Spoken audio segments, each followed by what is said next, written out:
30 साल गए इसका। पत्रकारांव्यतिरिक्त कार्यकर्ते जे असतील तरी आता थोडं बाहेर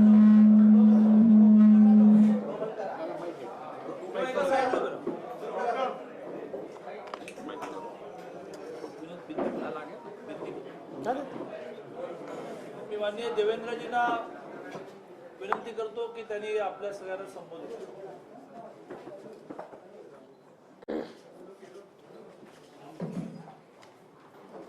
राज्यसभेच्या निवडणुकीमध्ये भारतीय जनता पक्षाने 3 उमेदवार उभे केले होते आणि ज्यावेळी महाविकास आघाडीच्या वतीनं आम्हाला अशी ऑफर देण्यात आली की तुम्ही 3रा उमेदवार परत घ्या आणि तिकडे आम्ही तुमचा जो 5वा उमेदवार आहे त्याच्याकरता परत घेऊ. त्यावेळेस आम्ही देखील त्यांना विनम्रपणे असं सांगितलं होतं की आम्ही एक राष्ट्रीय पक्ष आहोत आणि राज्यसभा सदस्य आमच्याकरता अत्यंत महत्त्वपूर्ण आहे. देशाची पॉलिसी मोदीजी चालवतात, तयार करतात आणि या सगळ्या पॉलिसी मेकिंगमध्ये राज्यसभा सदस्य एक अत्यंत महत्त्वाचा घटक असल्यामुळे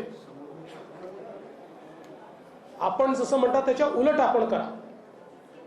आणि त्यावेळी आम्ही त्यांना लॉजिक हे दिलं होतं की पार्टी म्हणून सगळ्यात जास्त स्पेअर मतं आमच्याकडे आहे. तुम्ही जरी आघाडी आणि अपक्षांच्या आधारावर बोलत असलात पण त्यांनी ते मान्य केलं नाही.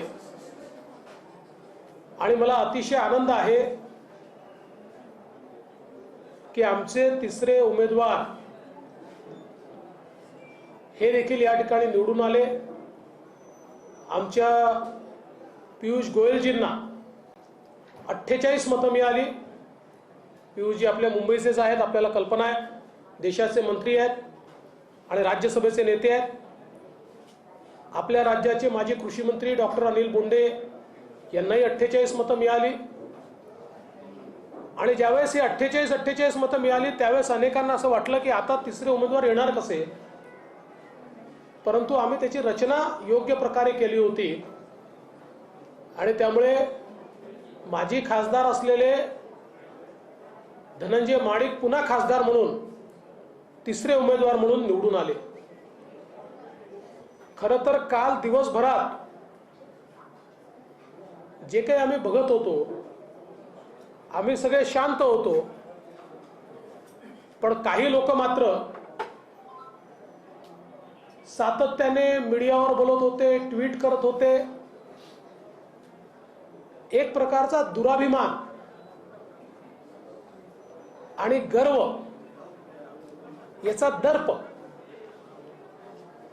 सत्ता जेव्हा डोक्यात जाते तेव्हा माणसाचा व्यवहार कसा होतो याचं चित्र हे काल सातत्याने पाहायला मिळत होतं. आणि मला तर आश्चर्य वाटतं, आम्ही नियमानुसार तक्रार केली, त्यांनी तक्रार केली. खरं म्हणजे उशीर तर त्यांच्या तक्रारीमुळे झाला. आमची तक्रार निकाली निघाल्यानंतर त्यांची तक्रार गेल्यामुळे पुन्हा 2-2.5 तास त्या ठिकाणी कमिशनला काम करावं लागलं. असं असताना यांच्या सगळ्यांची रेकॉर्ड ठरलेली आहे. ती रेकॉर्ड कोणाची बदलत नाही. महाराष्ट्राला वेठीस धरू नका, महाराष्ट्र. अरे तुम्ही थोडी महाराष्ट्र आहे, तुम्ही उमेदवार आहे आणि तुम्ही चूक केली आहे आणि संविधानाने आम्हाला अधिकार दिलाय. बरं आम्ही तक्रार केली तर महाराष्ट्राला वेठीस धरणं आणि यांनी तक्रार केली तर फार स्वागतार्ह. म्हणजे एकीकडे संविधानाची शपथ घेतलेले मंत्री हे जेलमध्ये गेल्यानंतर त्यांची बेल रिजेक्ट झाल्यानंतरही त्यांना मंत्रिमंडळात ठेवतात. केवळ मंत्रिमंडळात ठेवतात असं नाही, अजूनही त्यांच्या विभागाचे निर्णय सोशल मीडियावर त्यांच्या फोटोसहित जाहीर करतात. म्हणजे वर्क फ्रॉम होमच्या ऐवजी वर्क फ्रॉम जेल अशा प्रकारची परिस्थिती पाहायला मिळते. आणि दुसरीकडे आम्ही एक तक्रार केल्याबरोबर यांनी संविधानाची पायमल्ली केली, हे संविधानाच्या विरोधात वागतात. हे जे आकांड तांडव करण्याचं एक तंत्र महाविकास आघाडीच्या घटकांनी विकसित केलं आहे, त्या आकांड तांडवाचा काल पूर्ण पर्दाफाश झाला. आणि मला असं वाटतं की कालच्या निवडणुकीनंतर आज ज्या प्रकारच्या प्रतिक्रिया या पाहायला मिळत आहेत, मी पहिल्या दिवशीपासून आपल्याला सांगत होतो, अंतर्विरोधाने भरलेलं सरकार आहे. तो अंतर्विरोध आज त्यांच्या प्रतिक्रियेतच दिसतोय. सगळे एकमेकावर दोषारोप करतायत. प्रत्येकाला वाटतं दुसऱ्यावर दोष टाकून आपण बाजूला व्हा. आणि मी पुन्हा एकदा सांगतो की जरी एक मत जे बाद झालं ते बाद झालं नसतं, आणि जरी नवाब मलिक यांना मतदानाची संधी मिळाली असती तरीही भारतीय जनता पार्टीच निवडून आली असती.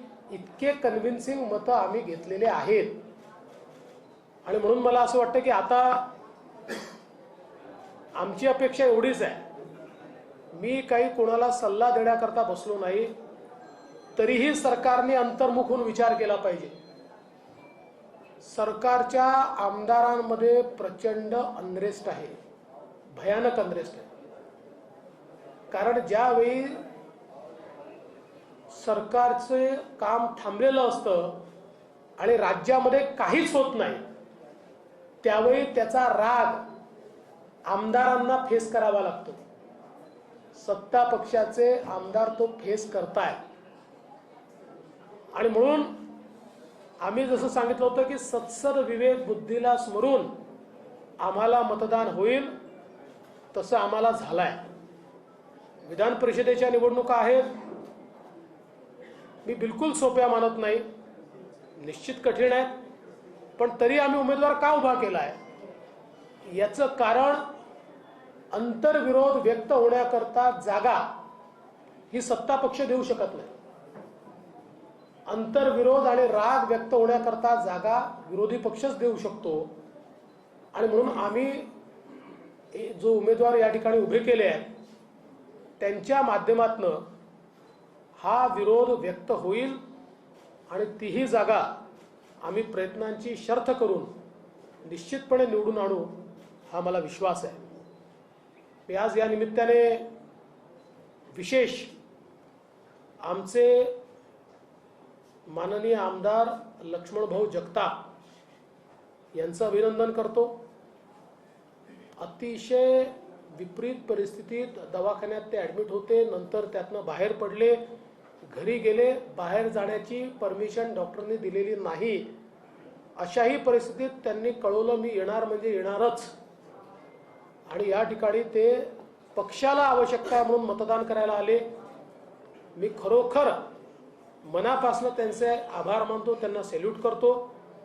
मुक्ताताई टिळक अतिशय विपरीत परिस्थिती होती, एक दिवस आधी येऊन इथे ॲडमिट झाल्या, दवाखान्यातनंच वोट देण्याकरता आल्या, पुन्हा दवाखान्यात गेल्या आणि तिथनं परत गेल्या. मला असं वाटतं हे जे स्पिरिट भारतीय जनता पक्षामध्ये आहे, आपण सरकारमध्ये आहोत की विरोधी पक्षात आहोत याचा विचार न करता आपल्याला एकसंघपणे जनतेकरता लढायचं आहे.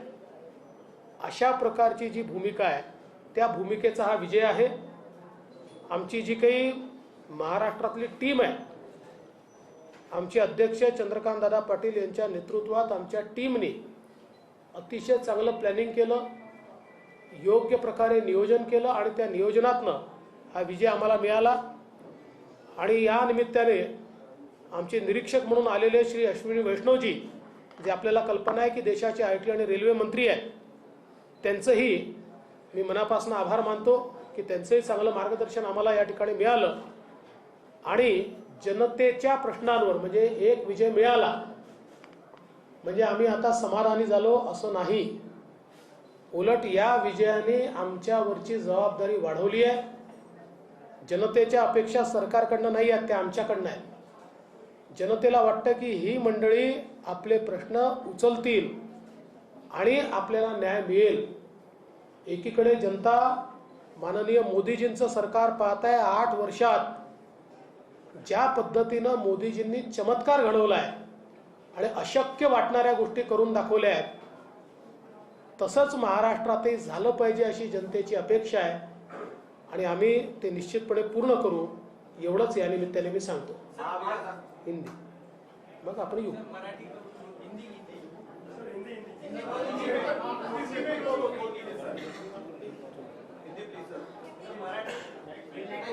आज मुझे इस बात की बहुत खुशी है, भारतीय जनता पार्टी के तीनों उम्मीदवार राज्यसभा पर निर्वाचित हुए हैं. राज्यसभा में हमारे नेता और देश के मंत्री माननीय पीयूष जी गोयल, जो हमारे मुंबई से हैं, वे रिकॉर्ड 48 वोट लेकर यहाँ पर निर्वाचित हुए. हमारे महाराष्ट्र के पूर्व कृषि मंत्री डॉक्टर अनिल बोंडे जी, ये भी रिकॉर्ड 48 वोट लेकर निर्वाचित हुए. पूर्व सांसद और फिर से सांसद बने धनंजय महाडिक जी, इन्होंने कोल्हापुर की पद्धति से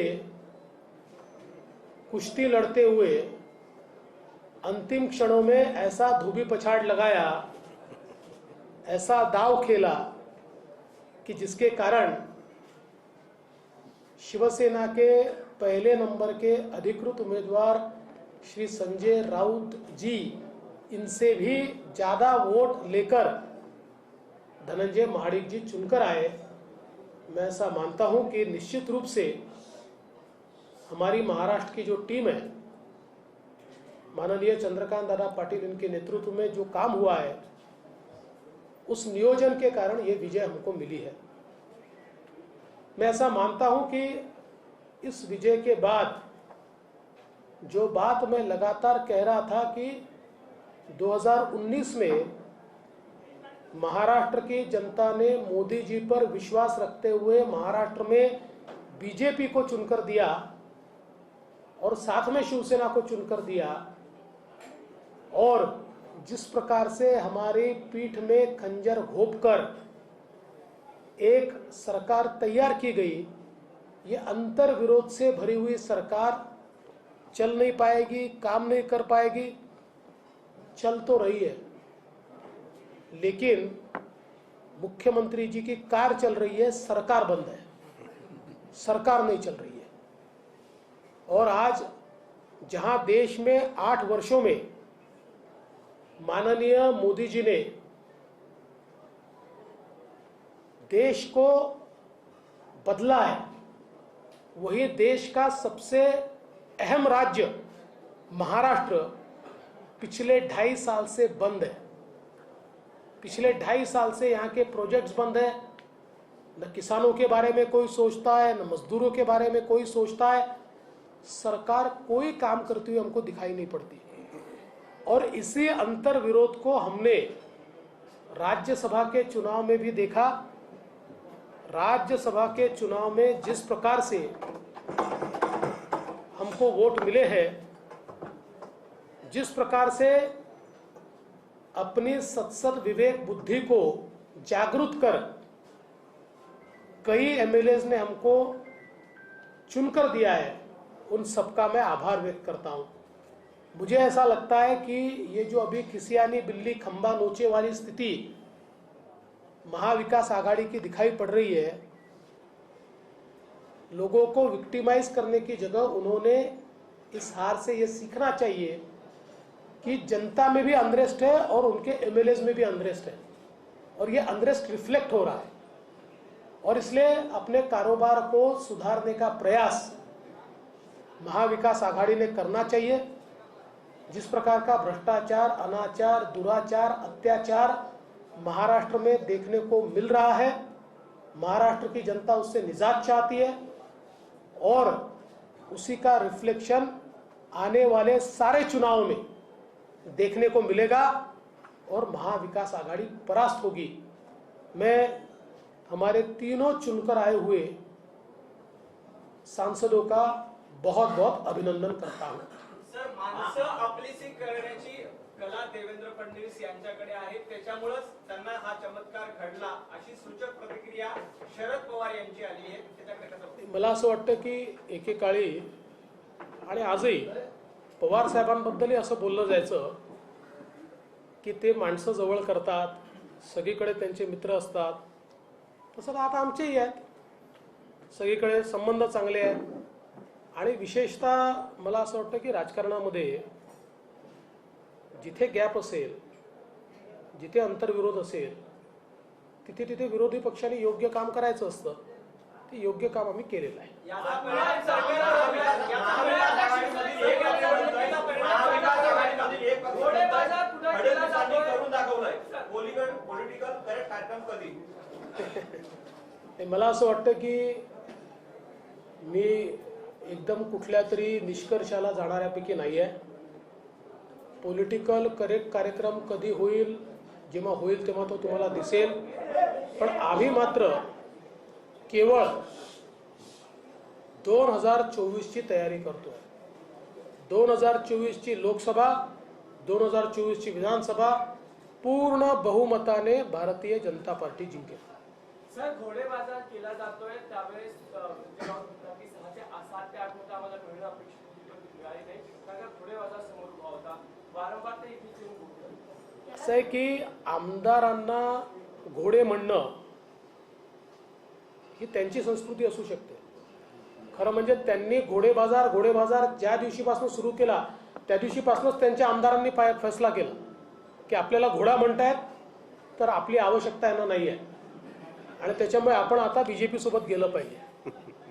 असं आहे, संजय राऊतांनी या गोष्टीचं आत्मपरीक्षण केलं पाहिजे की त्यांच्यापेक्षा जास्त आमच्या तिसऱ्या उमेदवाराला मतं मिळालेली आहेत। याचं आत्मपरीक्षण त्यांनी केलं पाहिजे। आणि काल दिवसभर ते जे काही बोलत होते, आम्ही बाज आहोत आणि आम्ही हे आहोत आणि आम्ही ते आहोत, आणि मला असं वाटतं की एवढा कुठल्याही व्यक्तीला सत्ता येते जाते, पण ती एवढ्या डोक्यात न्यायची नसते।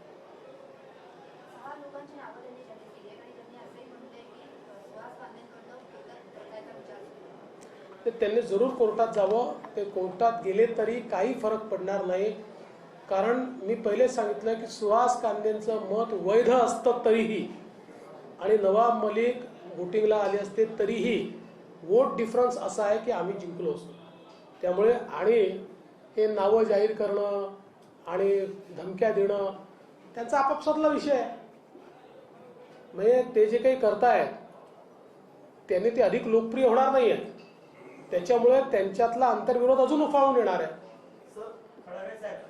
विजयानंतर सर घोषणा सुरू होती, 1 जाकी आहे, 20 तारीख बाकी आहे। आता ओपन बॅलेट मध्ये आपल्या उमेदवाराचा विजय झाला, विधान परिषदेनंतर गुप्त मतदान असणार, आपल्या दोन्ही उमेदवारांचा विजय हा निघून असं आहे की आम्ही सगळी स्ट्रॅटेजी आमची परवापर्यंत खुली करू, म्हणजे कसं लढणार, कोण लढणार, आणि त्यानंतर आम्ही नीट मेहनत करू, आमचं प्लॅनिंग करू। निवडणूक ही निवडणुकीसारखी लढायची असते। अति आत्मविश्वास कुठल्याच निवडणुकीत कामाचा नसतो। आम्हाला याची कल्पना आहे की निवडणूक सोपी नाही आहे, पण जसं मगाशी दादांनी सांगितलं, जे चित्र आम्ही पाहतोय, जो अंतर्विरोध आम्ही पाहतोय, जी नाराजी आम्ही पाहतोय, आणि समोरून येऊन म्हणजे खरंच सांगतो, अनेक सत्ता पक्षातल्या आमदारांनी येऊन आम्हाला हे सांगितलं, भाऊ काही झालं तरी उमेदवार परत घेऊ नका, बिनविरोध करू नका, आम्हाला दाखवूनच द्यायचं आहे, हे त्यांनी सांगितलं, खोटं सांगत नाहीये। त्याच्यामुळे याच्याच आधारावर आम्ही उभे आहोत। सर, अनेक आमदारांनी मुख्यमंत्र्यांविषयी नाराजी व्यक्त केली होती आणि आज शरद पवारांनी निकालानंतरची प्रतिक्रिया दिलेली आहे की चमत्कार देवेंद्र फडणवीस यांनी मिळवला, ते आदिवासी लोकांना करण्याची कला आहे ती शिकली गेली पाहिजे, समजली गेली पाहिजे। मुख्यमंत्र्यांकडे त्यांचा रोख आहे तुम्हाला वाटतं? असं आहे की बिटवीन द लाईन्स हे राजकारण्यांनी बोलायचं असतं आणि ते पत्रकारांनी समजायचं असतं। राजकारण्यांनी बोलायचं नसतं। सर, भाजपनं रडीचा डाव खेळला आणि सिरियस काम करतो असं सुप्रिया सुळे म्हणतात। एकीकडे पवार तुमचं कौतुक करतात आणि सुप्रिया सुळेंचं असं आहे की हारल्यानंतर अशा प्रकारच्या प्रतिक्रिया येणं स्वाभाविक आहे. फडणवीस साहेब संजय राऊत साहेब असं म्हणाले की भारतीय जनता पार्टीकडनं मोठ्या प्रमाणात घोड्या बाजार भरवण्यात आला आणि त्यांची बोली लावली बाजारामध्ये आणि घोड्यांना हरभरे चारण्यात आले आणि या निवडणुकीसाठी भारतीय जनता पक्षाने मोठ्या प्रमाणात पैशाचा वापर केला. त्यामुळे भारतीय जनता पार्टीचे जे तिसरे अधिकृत उमेदवार आहेत धनंजयजी महाडिक ते विजय झाले आहे आम्ही असं मानत नाहीत असं संजय राऊत साहेब म्हणाले. असं कोणाला काही बोलता येतं. ते म्हणतील यांनी घोडे बाजार लावला, आम्ही म्हणून त्यांनी गधे बाजार लावला. त्याला अर्थ नसतो ना काही. सर, तुमच्या नेतृत्वात गोवा ठरवण्यात आली. सत्ता आली खाती आता राज्यसभा आणि विधानसभा आणि नंतर आता महापालिकेचा क्रम तुमच्या पुढे आहे. नेतृत्व एकच आहे, ते माननीय मोदीजींचं आहे. त्यांच्या नेतृत्वामुळेच आम्ही जिंकतो. त्यांच्या नेतृत्वामुळेच आम्हाला सगळीकडे लोकांमधनं सकारात्मकता मिळते. त्याच्यामुळे आम्ही सगळे पक्षाचे असे लोक आहोत की दिलं ते काम करायचं, जे जे काम मिळालं ते करायचं. आणि भारतीय जनता पक्षामध्ये व्यक्ती काम करत नाही, टीम काम करते. आमच्या टीमचा विजय.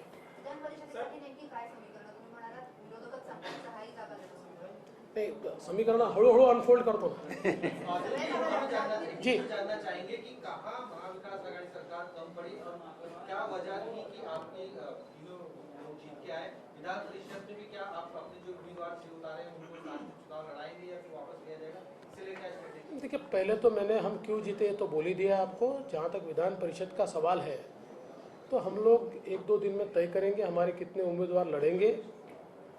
लड़ाई आसान नहीं हम जानते हैं, लेकिन चूंकि सरकार के एमएलएज में बहुत ज़्यादा अंतर्विरोध है, बहुत ज़्यादा सरकार के खिलाफ भावना है और वो लोग सामने से आकर हमको कहते हैं कि भाई आप वापस मत लीजिए, हमको इनको दिखा देना है क्योंकि महाराष्ट्र में हम लोग प्रताड़ित है, हमारा कोई काम नहीं हो रहा है.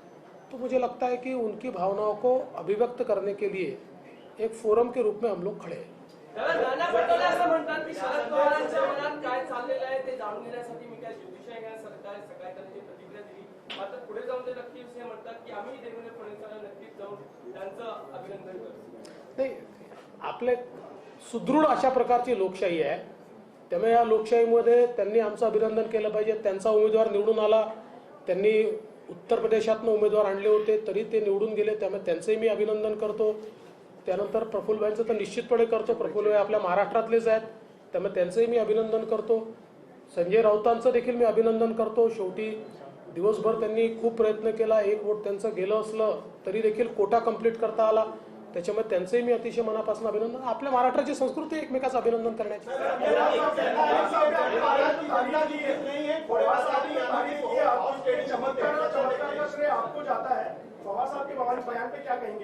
मुझे बहुत खुशी है. देखिए, राजनीति में सारे लोगों से संबंध रखना ये महाराष्ट्र की एक पुरानी रीत है. ऐसे हमारे भी सब लोगों से संबंध है और कभी वो काम में आते हैं, कभी नहीं आते. इस बार चूंकि अंग्रेज था, इस बार बहुत लोगों के बीच अंतर्विरोध था, तो हमको उसका फायदा मिला. महाराष्ट्र की जनता नहीं है ऐसा संजय राउत जी का कहना है, इस पर क्या कहेंगे? देखो, मैं आपको एक ही बात बताता हूँ. आपके माध्यम से संजय राउत जी को इतना ही कहना चाहता हूँ कि परिंदों को मिलेगी मंजिल एक दिन, ये फैले हुए उनके पंख बोलते हैं और वही लोग रहते हैं खामोश अक्सर जमाने में जिनके हुनर बोलते हैं.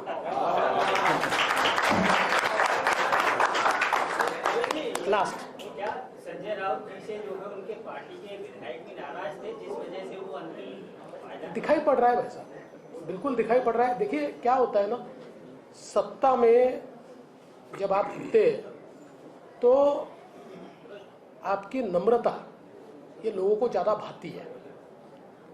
अगर सत्ता आपके चेहरे से, आपकी बॉडी लैंग्वेज से टपक टपक कर गिरती है तो लोगों को पसंद नहीं आता. Thank you.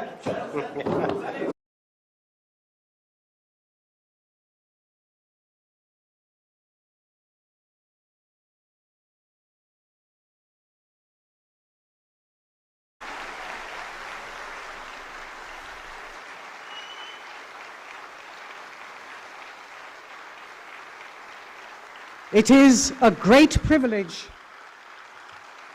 to welcome the Honorable Prime Minister and Sadhguru today to the Save Soil event here in Delhi as part of Sadhguru's lone motorcycle journey across the world for the rallying call of Save Soil.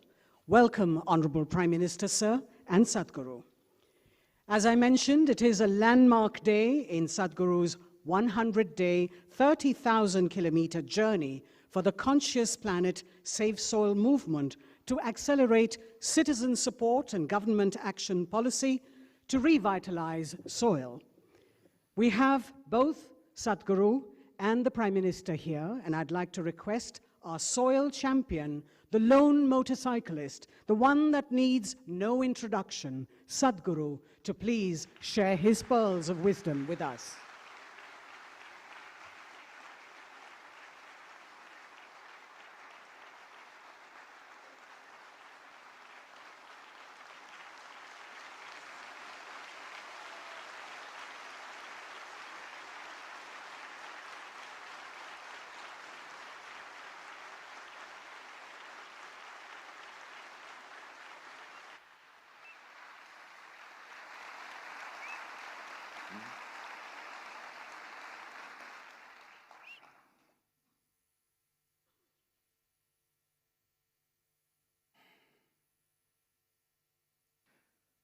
कालो न जानाति तव जननं कालो न जानाति तव समापनं दृष्टो मया तव महाकारः योगे